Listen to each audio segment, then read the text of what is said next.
За энэ 126 гишүүнтэй шинэ парламентын хувьд за өмнөх бас хамтарсан засгийн газрын үйл ажиллагааны хөтөлбөрийн хүрээнд ч гэсэндээ бид өнгөрсөн 20-30 жилийн туршид богшсон олон асуудлуудыг шийдэх. За тэр дундаа одоо яг өнөөдөр яригдж байгаа Улаанбаатар хотын агаарын бохирдол, утааны асуудлыг бүрэн шийдвэрлэх бас нэг юм улс төрийн зориг гаргаж байгаа болов уу гэж бас найдаж байна. За тэр утгаараач тэр 2025 оны 6 дугаар сарын 5-нд улсын хурлаас 53 тоот бас нэг тогтоолыг баталсан байгаа.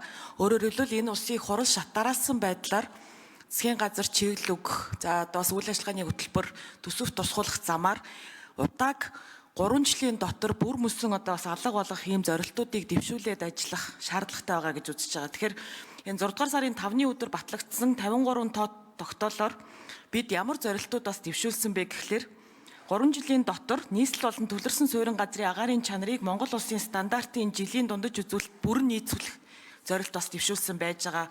За мөн түнчлэн төсвийн хөрөнгөөр 100 яндан түлш зэрэг агаарын бохирдлын их усрыг санхүүжүүлэхгүй байх ийм одоо зарчмын буюу одоо ийм үзэл санааны шийдвэрийг бас гаргасан байж байгаа. За үүнтэй холбоотойгоор орчны бохирдлыг бууруулах үндэсний хорог ерөнхий сайд өөрөө ахалж бас ийм улс төрийн манлайл үзүүлээд ажиллах ёстой гэсэн ийм үүрэг чиглэлүүдийг бол өмнөх тогтоолоор засгийн газарт бол өгсөн. За өнөөдөр Лувсан жамц гишүүн тэргүүтээ ажлын хэсгээс оруулж ирж байгаа ногоон санхүүжилтийн тогтоол бол одоо бас араас нь за хэрв бид нар 100 яндан одоо түлшинд мөнгө зарахгүй бол юунд мөнгө зарах вэ гэдгийг бас илүү тодорхой болгож байгаа ийм тогтоол байгаа. Тэгэхээр яах вэ гэхлээр за одоо дулаалгынхаа арга хэмжээг авъя. За эрчим хүчний одоо халаалтын асуудлыг шийдэе гэдэг байдлаар Улаанбаатар хотын одоо утаанаас ангижрах юм төлөвлөгөөнүүд бол ингээд шатараасан байдлаар боловсруулагдаад явж байгаа. Гэвч харамсалтай нь улсын хурал дээр ийм улс төрийн шийдвэрүүд гараад байхад нийслэл хотоос гаргаж байгаа шийдвэрүүд бол одоо бас уйлдахгүй байгаад байна. За тухайлах юм бол сая 2025 оны 6 дугаар сарын 13-нд нийслэлийн засаг даргын тамгын газраас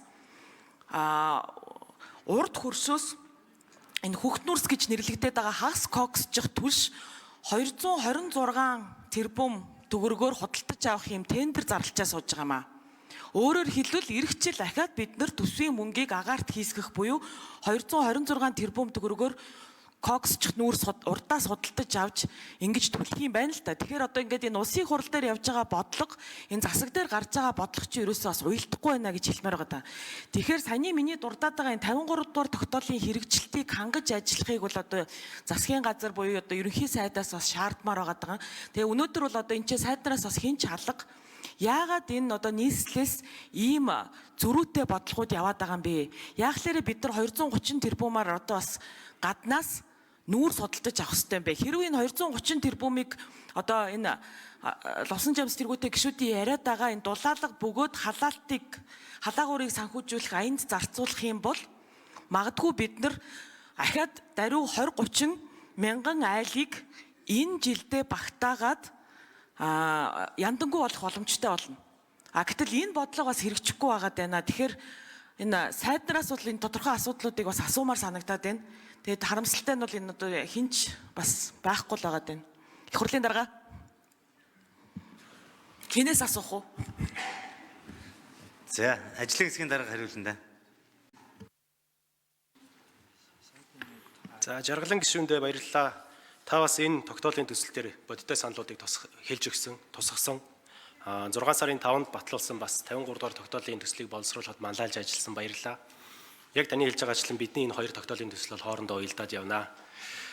Хамгийн сүүлийн асуултын хувьд бол бид нэгэнд мэрэгжлийн бөгөөд ялангуяа нийгмийн асуудал бодиттойгоор ойлголттойгоор зөв шийдлийг санал болгоод явж байгаа улсын хурлын гишүүд цаашдаа засгийн газрын үйл ажиллагаа, нийслэл дүүрэг аймаг, сумдын засаг захиргааны байгууллагууд дээр яг энэ дулаалгыг хэрэгжүүлэх ёстой.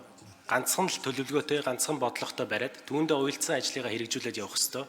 Энэ талаар мэдээллүүдийг хувийн арилжааны банкуд болон дулаалгын ажил гүйцэтгэдэг, ногоон сууц барьдаг тийм аж ахуйн нэгжүүдэд мэдээллийг зөв болгох. Хамгийн гол нь иргэдэд бас зөв мэдээллийг түгээж засгийн газар болон төрийн төвшөнд бол бүгд нэг чигт харж байгаа юм байна гэсэн ойлголтыг үүсгэж явах нь бол нэн чухал гэж бодож байгаа болохоор энэ тал дээр цаашдаа нийслэлийн хөгжлийг дэмжих бүлгийн гишүүний хувьар бас хамтраад зөв чиглүүлээ залаад бурууг нь засаад зөвийг нь дэмжиж явъя гэсэн тийм санаачлагтай байна.